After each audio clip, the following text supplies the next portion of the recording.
today's message. Thank you very much. Thank you, Aaron and Emily. Good to be here with all of y'all. Now, I don't know, I guess some of you probably know this, but I've been known to play a video game or two in my day. In fact, when I was a kid, I openly wept when my friend's mom called me a video game vegetable. That's not a nice thing to call a 5-year-old. Who calls somebody that? But yeah, I have played my fair share of video games in my life, and one of them, which I'm sure you don't care, but I'm going to tell you anyways, Super Smash Brothers, came out in 1999, and I've been playing this series of games for 22 years. And I don't mean to brag, but at a certain point in time, I was in the top 3% of players who used the character Snake. And yeah, I know, just trying. It's hard to be humble when you're that good at something like this. But I play this game a lot, even though despite the fact that when I'm playing this, I yell at the TV, and now when the dog sees me holding a remote control, he runs away from me. I have, and here's the thing, I think because I became so good at this game, well, I mean, clearly this is the reason that women can't keep their hands off of me. And you're probably thinking to yourself, Gabe, if you're so good at Smash Brothers, why aren't you married? And I completely understand why you would think that, but the answer is, I don't got time for ladies because I'm playing Smash Brothers. So yeah, I do play some Smash Brothers, and here's the thing that might be surprising to you. Esports is actually a thing. It's a real category, esports, electronic sports, professional video game competitions. In fact, with Smash Brothers, you might not believe this, but there are actually varsity high school Smash Brothers teams now. In Ohio, I saw there was 112 high schools with Smash Brothers varsity teams. And people actually make money doing this. The highest prize ever won at the Smash Brothers tournament was $47,739.60, and don't forget the 60 cents.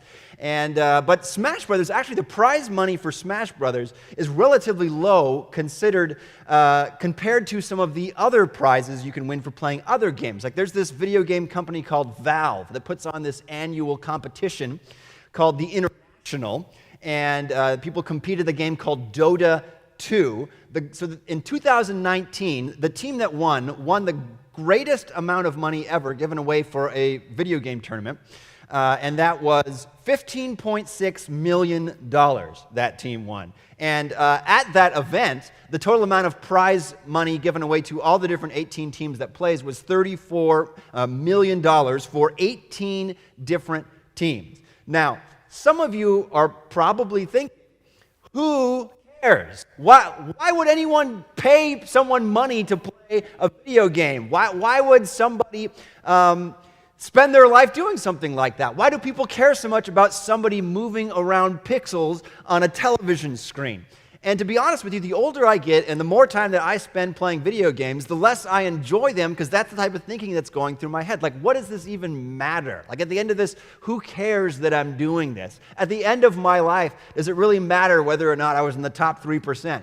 Who really cares? What difference does it make? But the truth is, a lot of the things that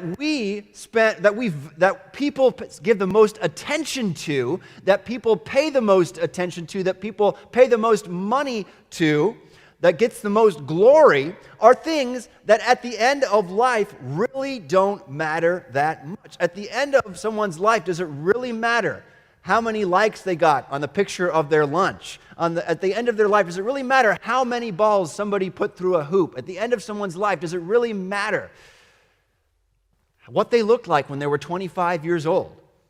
And here's an even kind of scarier question to ask. How much do those things matter after your life is over? Now, some people, and there's been a lot of research done on this, have claimed to have died and left their body and experienced something in the next life and then come back to talk about it. They're called near-death experiences, or some people call them NDEs.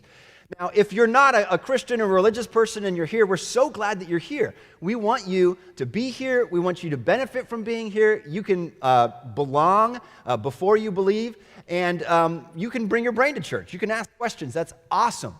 And I understand that the idea of an afterlife might sound kind of absurd or like a failed fairy tale or fantasy to you. That's totally okay. We're glad that you're here. But the truth is, there's actually been a lot of research on these sorts of things in a scientific sort of manner.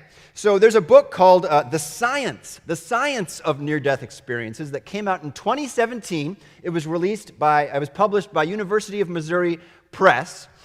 So a secular publisher released this, and all of the cases of NDEs that it talks about in it were originally published in scientific journals. And in this book, it says that 20 million Americans have reported near-death experiences or near-death phenomena, and 30 million if you include Europe. So this isn't just some random thing. This isn't something that's just believed by crazy people. This is stuff that's being discussed in scientific journals. Now, one of the most, and I've read a lot of these, I've listened to a lot of these near-death experience and people recounting these. One of the most common things in them, and this isn't just me saying this from my observation, but other people who have studied them very closely, one of the most common things that happens in these near-death experiences is a life review, where people see how they lived their life. And it can occur in lots of different ways. Some people say it's like watching a movie. Some people say it's like watching a PowerPoint presentation. Some people say it's like an instantaneous flash where they were able to comprehend everything they did at the same time. Some people say they can see the ripple effect of all the actions that they made. Some people say they're able to experience how what they did affected people in ways they didn't know affected them, or they can feel what they made other people feel, whether for better or for worse. And in a book called Imagine Heaven by John Burke, he talks a lot about NDEs and says, do these line up with what the Bible has to say? And one of the NDEs he shares was from a guy named Georgie Ritchie. And this was a soldier. And I want to actually share what Georgie has written about his experience with a life review in a near-death experience. So he wrote this, what emanated from this presence, and the presence he reveals earlier on, he refers to it as Jesus Christ, was what emanated from this presence, get Smash Brothers out there, geez, that's not what we're here for, okay. What emanated from this presence was unconditional love, an astonishing love, a love beyond my wildest imagining. This love knew every unlovable thing about me.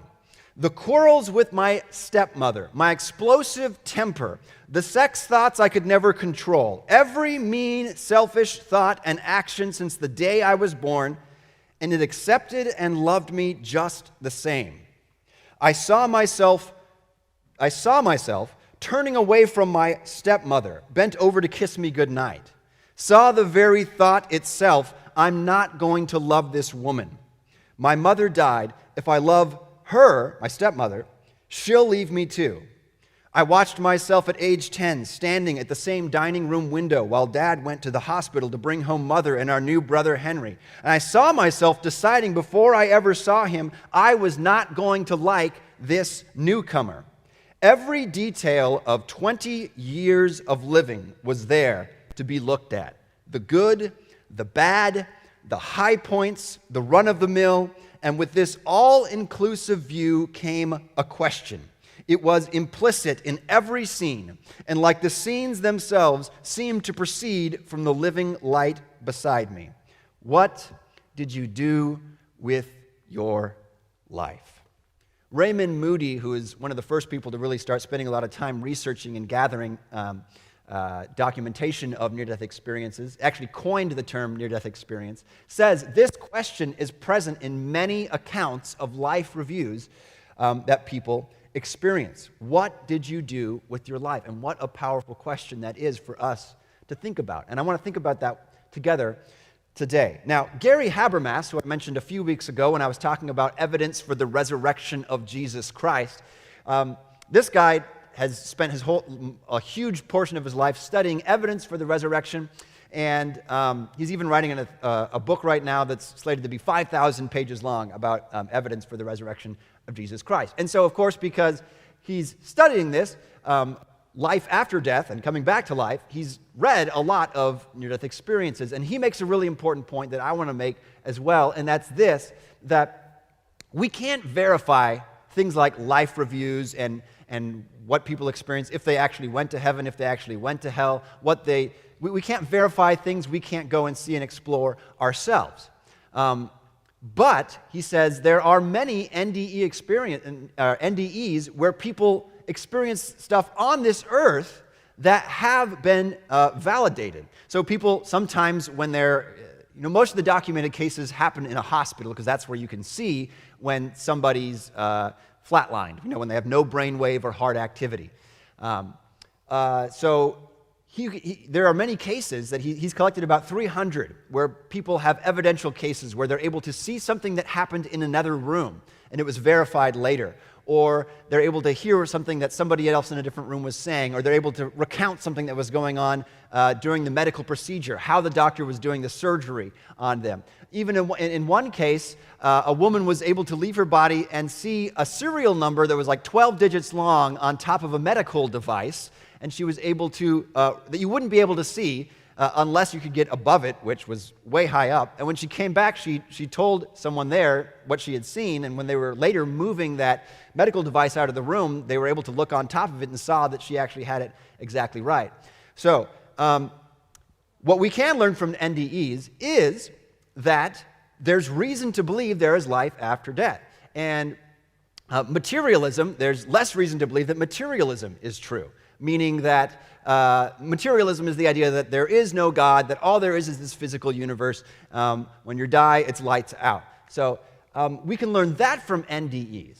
Now, even though we can't say, yes, we know that life reviews happen and Jesus will ask us this question at the end of our life, what did you do with your life? It certainly goes along with what the Bible has to teach. For example, the Apostle Paul, who was a first century church planner and wrote a lot of letters to different Christian churches, and we have these letters in the New Testament. He wrote to a church in Corinth and said this. He said, "By the grace God has given me, I laid a foundation as a wise builder." Real humble, Paul. "And someone else is building on it." But he's referring to each of us, or each Christian. "But each one should build with care, for one can lay any foundation other than the one already laid." It should say, "For one can't lay any foundation other than the one already laid, which is Jesus Christ." So Paul's saying, he's comparing a Christian's life to building a house or a structure of some sort. And he says, the foundation there is your relationship with Jesus. When you put your faith in Jesus, when you say, "Forgive me for my sins, I'm putting you in charge," that's laying a foundation. And that foundation is a guarantee that you will spend forever in heaven with Jesus. So he continues on. He says, but many Christians think that, that's kind of all there is to Christianity. It's just fire insurance. I'm safe. Hooray. But Paul doesn't stop there. He goes on. He says, "If anyone builds on this foundation using gold, silver, costly stones, wood, hay, or straw, their work will be shown for what it is, because the day," meaning the day Jesus comes back and brings justice to the earth, "will bring it to light." So Jesus is going to have a look at all the things that we've done. "It will be revealed with fire." Our work, the things that we have done will be revealed with fire, and the fire will test the quality of each person's work. If what he has built survives, the builder will receive a reward. If it's burned up, the builder will suffer loss, but yet will be saved, even though only as one escaping through the flames. So, the question is not, will you build a house with your life? The question is, what are you building your life out of? And these things that we're building our life up, it's our actions. Whether it's wood or hay or straw or gold or metal or whatever it is, it's our actions. What we build our life out of is the decisions we make when we choose, how will I spend my time? How will I spend my money? How will I treat others? Or how will I not spend my time? Where will I not spend my time? Where will I not spend my money? How will I not treat other people? And although we can't get to heaven by doing enough good things, Jesus, the whole point of him coming was for him to pay the price so that we can go to heaven and be forgiven of our sins, to go to heaven by allowing him to pay the penalty for our sin. It's still true that the way Christians behave in this life will determine what happens to them in the next life, whether they are rewarded or whether it's like just escaping from a fire. So this idea that Jesus would review our life with us, and that he might even ask us the question, what did you do with the life that I gave you? It's consistent with the Bible. And this isn't the only passage in the Bible where we learn something like this. Jesus himself taught, he says, for what does it profit a man if he gains the whole world, if you get everything you want, if you get all the money, if you get all the cars, if you get all the people that you want to do whatever you want them to do, and you're in charge and you have power and authority, why does that even matter if you forfeit your soul? Or what will a man give in exchange for his soul? For the Son of Man, he's talking about himself, is going to come in the glory of his Father and with his angel, and he will then repay every man according to his deeds. He's going to look at how we lived our lives. And Jesus also said, sell your possessions and give to the poor. Provide purses for yourselves that will not wear out. How do you do that? By the way you live. And a treasure in heaven that will never fail. When you care for those in need, or just when you do things that are meaningful, that are according to God's plan, that are according to his commands, there is treasure in heaven for that, where no thief comes near and no moth destroys. We all know everything on this earth is temporary. But one day, God will look at our deeds, perhaps with us, perhaps asking the question, what did you do with your life? And we will see what we did, if it really mattered, or if it did not. So, Jesus wants to reward you for doing what matters. And I think it's important for us, for all of us, to take the time to ask the question to ourselves, what did we do with our life? And think, if in fact Jesus does ask us the question at the end of our life, what did you do with the life that I gave you? How would we answer that question? Can you imagine Jesus praising you for how much time you spent watching the news?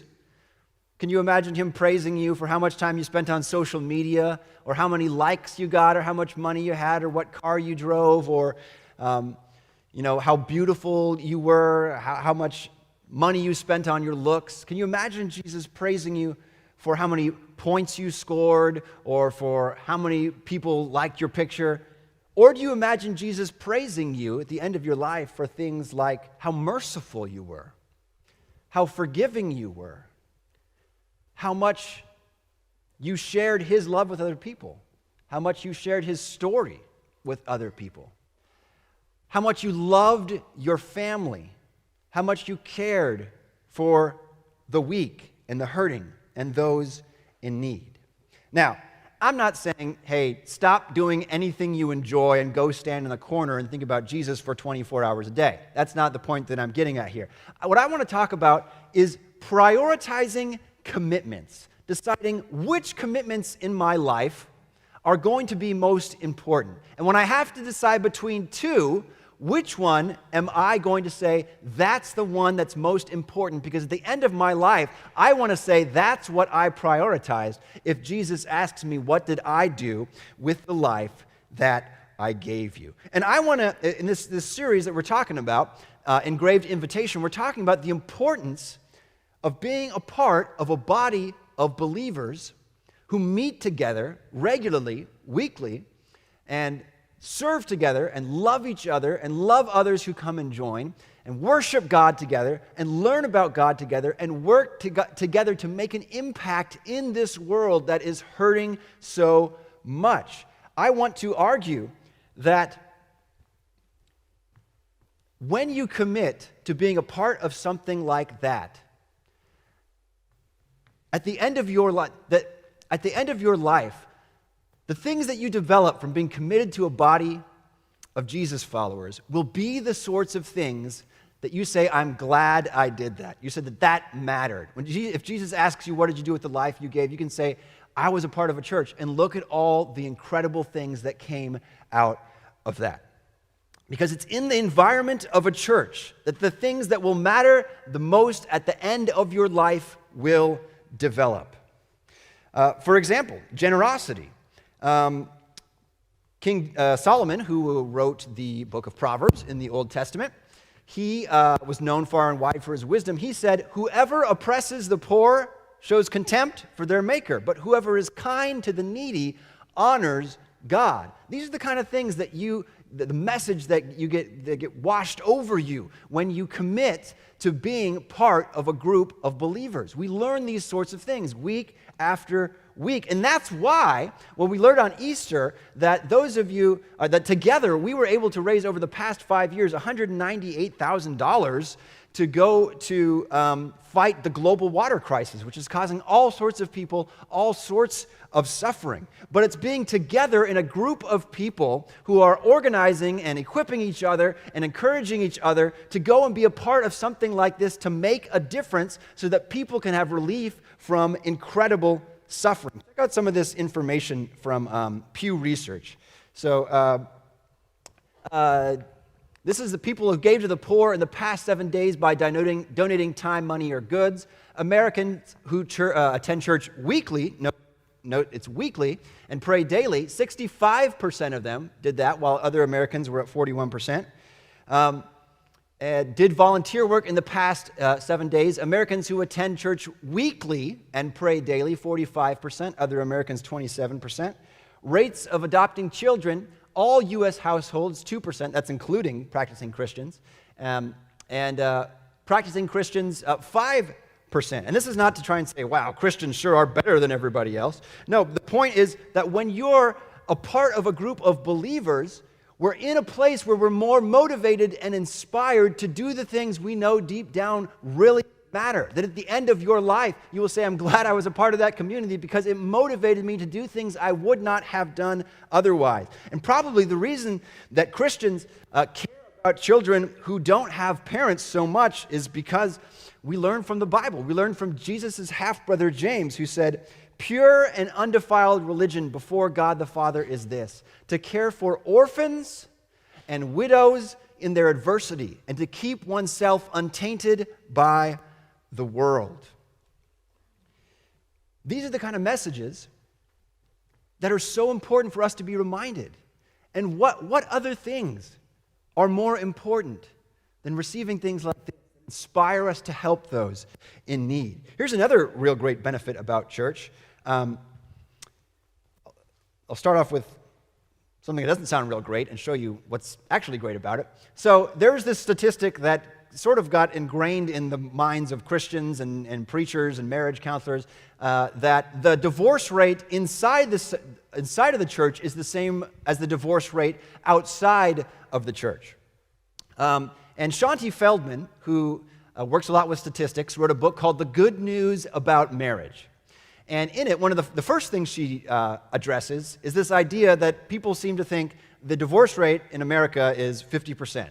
And she says she's talked to so many people who just feel hopeless about their marriage because they think, well, no matter what I do, it's 50%, so it's probably going to fail. Did I just burp right there? That was really weird. Hope you didn't notice that, but now you definitely did because I said it. How do I reel this back in? Marriage. Maybe that's why I'm not married. Do stuff like that. So what she shows in actuality is that so if you're married for the first time, you're more likely to stay married than if it's the second time or the third time.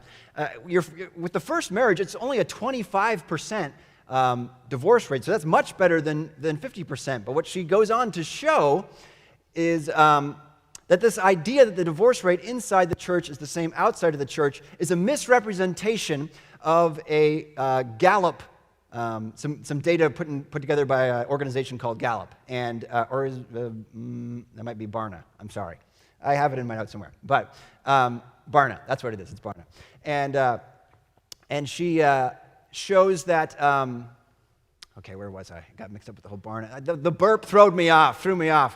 I got to get back on track here. So she showed that in actuality, what his statistics said was that people who just claim to have Christian beliefs, their divorce rate is the same as people who do not have Christian beliefs. So she talks about a guy named Dr. Brad Wilcox, who studied a survey that conducted 3 separate waves of interviews with 13,000 people about marriage. And what he found is, check this data out, reduction in divorce for active churchgoers. So there's the actual reduction in divorce rate for overall average for active churchgoers, meaning people who go to church several times a month. 50% for mainline Protestant, 54%, active conservative Protestant, 44%, active Catholic, 50%. Now, Dr. Wilcox found that, this is what she writes, Dr. Wilcox found that most of the reduction in divorce among churchgoers can be conclusively tied to the impact of church attendance itself and not some of the other factors that came along with it. For example, churchgoers tend to be more educated and well off, but since those factors also lower the risk of divorce, Dr. Wilcox wanted to find whether it was church attendance or those socioeconomic factors that were more important. He discovered that even after controlling for many other factors, such as income, age, gender, race, ethnicity, education, and geographic region, the matter of church attendance trumped it all. So you see, if you factor in all those other things, you still are 35% less likely to get divorced if you attend church several times a month. It's probably because at church we are encouraged to love, people are encouraged to love their spouses and just to love anyone. For example, the Apostle Paul wrote in the church in Ephesians, "Be kind to one another, tender-hearted, forgiving one another as God in Christ forgave you." Now, isn't that what you want in a spouse? Isn't that what a spouse wants in you? And where else do you get these messages repeatedly? Where else are you inspired by other people to care for the things that really, really matter at the end of this life? That you look back and say, I'm glad that I did that. Where else can you have those things, plus this message that there is meaning and purpose in life because you were created by a God who wants you to exist and wants to spend forever with you and has the only way to everlasting life? But sadly, many Christians, when it comes to commitments that they make, they prioritize other ones and allow other ones to stop them from making a commitment to a church where they can find and this is just the tip of the iceberg of the good things that come from being part of a church. And because many people are willing to commit to other things and say, if it comes to church or this, I'm going to go with that one. Because of that, there has been a great decline in church attendance over the years. Some info from the Francis Schaeffer Institute of Church Leadership shows that every year, 1,000 new churches start and 4,000 close their doors. Every year, 2.7 million church members fall into inactivity. In 1900, 27 churches. There was 27 churches per 10,000 people, and in 2000, there was 11 churches per 2,000 people. And many people think that because of this, the American church is dying. Now, I love what Andy Stanley, who's a pastor at North Point Community Church in Atlanta, Georgia, his response to this idea. He asked his congregation this, and I want to ask you the same question. Who decides if this is true or not? We do. You do. And I do. When we decide whether or not we are going to commit to being somewhere where we can gather with other people to encourage each other, to love each other, to worship God together, to grow together, to inspire each other, to learn together, to encourage each other. Every time we make a decision about where we spend that time. It determines whether or not the American church is dying. But I think we should also ask this question: who determines whether or not the American church will thrive? We do. You do. And I do. When we decide where we are going to spend our time, what we are going to do with our lives. And so when we're deciding, when you're trying to figure out what's important, it's important to think in this way. Looking at what we're doing now from the perspective of the future can help us determine if it's important. So when you're choosing, do I want to go to church? Do I want to be at church more than anything else I could possibly do during that time frame, during that, whenever it is that you might go to church, or, we have it here at 10 a.m. on Sundays and, meetings throughout the week, but maybe you're from a different church or something like that. When you're trying to decide between committing to that time and committing to something else, it's important to ask questions like this. 10 years from now, which will matter more? That I was at church or I was at something else? 10 years from now, which will benefit my life more? Or how about 50 years from now? Which one will matter more? And it's important to remember, as a Christian, Jesus promised everlasting life for those who would ask for forgiveness and follow him. So we can even ask the question, which will matter more 50 million years from now? Listen, church, and the band can come back up right now. Church is the only institution that will last forever. We are talking about eternity here. We're talking about people's souls here. What is more important than that? How can the stakes get any higher? If you consistently choose to put a different commitment is more important than commitment to God's body, being a part of that and making it grow, you may at one point experience the truth of what author Stephen Covey wrote when he said, "Many people climb the ladder of success only to find it was leaning against the wrong wall." Don't succeed at the wrong thing. Succeed at what is important to Jesus' heart. Coming together, encouraging each other, learning together, growing together, serving each other, serving people outside these walls, reaching people who have so little and need help. Succeed at something so that at the end of your life, if Jesus asks you, what did you do with the life that you gave? You said, I spent it valuing what you value, caring about what you cared. Why? Because Jesus cared about us. He gave his life for us. He died on the cross for our sins so that we don't have to take the punishment for our sin anymore. We can spend forever with him.